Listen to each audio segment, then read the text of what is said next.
Good day, my wonderful students. You are welcome to music class. As we normally do, before we start our class, we sing our welcome song. Happy welcome, greetings and good cheer. Happy welcome. We are glad you are here. God has made promises to use you for us. Happy welcome to music class. Once again, you are welcome to music class, and today we are going to be discussing G major scale. G major scale. I know scale is not strange to you. Well, remember that scale is an alphabetical succession of 8 notes or 8 sounds starting from a note and end on the same note at a higher pitch. A scale takes its name from its first letter, from its first note. So if I have a scale spelled as C, D, E, F, G, A, B, C, so the starting note of that scale is C, and that scale takes its name as C. So the starting letter of any scale gives that scale a name. So, and that starting letter is the tonic. So the tonic of every scale gives the scale a name. So, we've been taught scale. We have been taught the order of scale, how scale must move. And when we're learning C major scale, we're told that the scale moves in the order of tone, tone, semitone, tone, tone, tone, semitone, which means between the first and second notes of the scale, there must be tone. Second and third, there must be tone. Third and fourth, there must be semitone. Fourth and fifth, tone. Fifth and sixth, tone. Sixth and seventh, tone. And seventh and eighth, semitone. So if you follow this order and we take the scale one after the other, as we all know that we have different types of scale, but for now we are discussing diatonic major scale. Diatonic major scale. And the diatonic major scale we are discussing is G. As you can see, the scale starts from G and ends on G. And from the definition we said, a scale alphabetical succession of 8 sounds or 8 notes, beginning from a note and end on that same note at a higher pitch. You can have these notes. These notes are the same. The only difference is that this one sounds higher than this. So, as you can see the succession, so the starting note, which is tonic, is the one that gives the scale name, and that's why we call it G major. And if you look closely, you will see a sign. You see an accidental. We call this accidental sharp. You will see that F is carrying sharp, which simply means this note is already being raised. It's already been raised. And why did we have to raise this F? So we'll find out now. Following this order, if you follow this order, you will notice that it's important we raise this F. So from G to A, the order of scale says there must be a tone.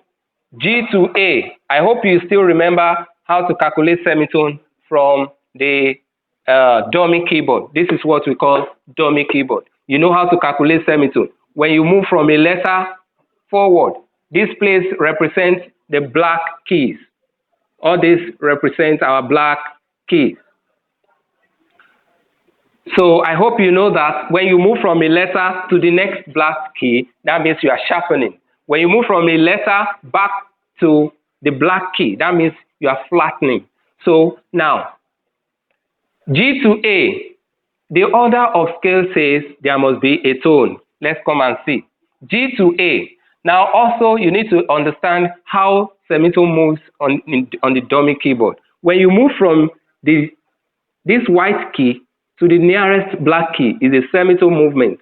When you move from the black key down to another white key is another semitone movement, which means from C to D is 2 semitones, and 2 semitones make 1 tone.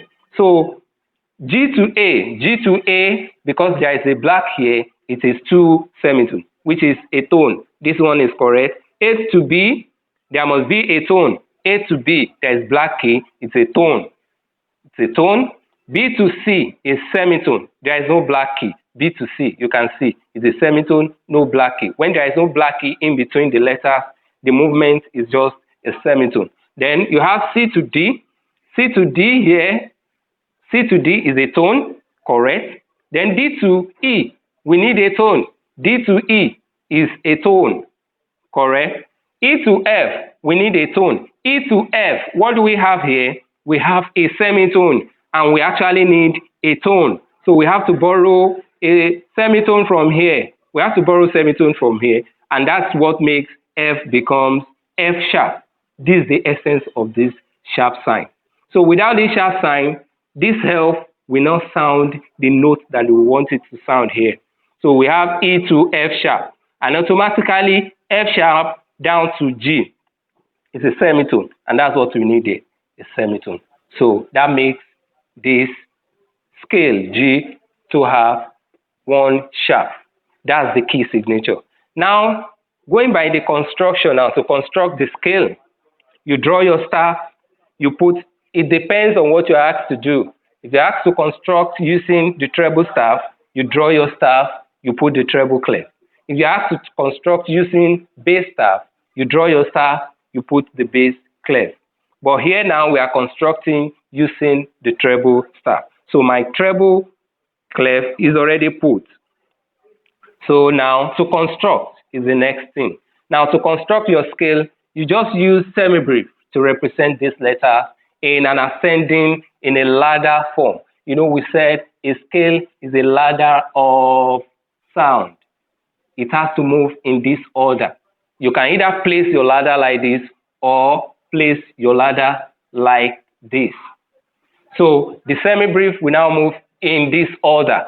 If you move like this, that's the ascending order. And when you move like this, is the descending order. We are familiar with scale. We sing the solfa. You sing do, re, mi, fa, sol, la, ti, do. That's ascending order. When you now sing do, ti, la, sol, fa, mi, re, do, that's descending order. This time around, we are constructing only ascending order on the treble staff. So we start by locating our G. The treble staff are, the lines are E, G, B, D, F. So our G is the second line. So you start the construction from G. This is G, A, B, C, D, E, F, and G. Then you put your double bar line to show that whatever you are doing on the staff, you are finished. This double bar line represents, it's just like a full stop. So now the next thing is to put what we call floor, just to show the position of a semitone, fourth and fifth. Third and fourth. So these are the positions of the semitone. So you are done constructing. So when you look at this, you can see that it's in a slanting form. Do, re, mi, fa, sol, la, si, do, or G, A, B, C, D, E, F, G. So if I have to descend, I have to come the other way. So that means I have to extend my staff, then descend like this. So this is the scale of G major. Remember?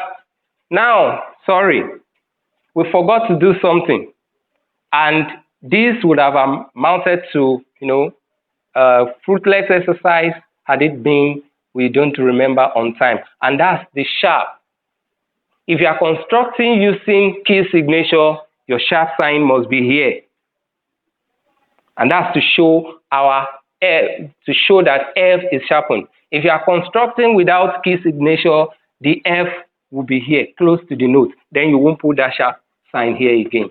But now we are constructing with key signature, the sharp sign must be put here. That is what makes the key to be G major. If I decide not to put this sharp sign, I may translate this or interpret this to be C major. Because once I check after the clef sign, there is no sharp or flat sign automatically the scale is C major. So the difference between C major and G major scale is C major scale is a natural scale, no sharp, no flat. But G major scale has one sharp on F major, letter F. So I hope you understand the simple explanation. See you in the next class. Bye.